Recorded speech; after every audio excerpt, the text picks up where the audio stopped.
Current affair. വനിതാ ശിശുവികസന വകുപ്പിന്റെ കാവൽ പദ്ധതിയിൽ ഉൾപ്പെട്ടിട്ടുള്ള എത്ര വയസ്സുവരെയുള്ളവരാണ്? 21.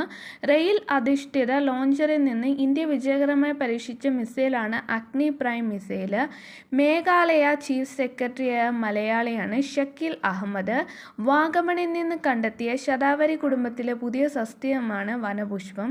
ഇറ്റാലിയൻ പ്രധാനമന്ത്രി ജോർജിയ മെലോനിയുടെ ആത്മകഥയാണ് I am Giorgia, my root my principle. ഇന്ത്യയിൽ നിന്ന് ഏറ്റവും കൂടുതൽ കളക്ഷൻ നേടുന്ന മലയാള സിനിമയാണ് ലോക ചാപ്റ്റർ 1 ചന്ദ്ര. ഇന്ത്യൻ യൂറോപ്യൻ സ്വതന്ത്ര വ്യാപാര സാമ്പത്തിക കരാർ പ്രാബല്യത്തിൽ വന്നത് 2025 ഒക്ടോബർ 1-ന്. റിസർവ് ബാങ്ക് ഓഫ് ഇന്ത്യയുടെ ഡെപ്യൂട്ടി ഗവർണർ ഗിരീഷ് ചന്ദ്ര മുർമു.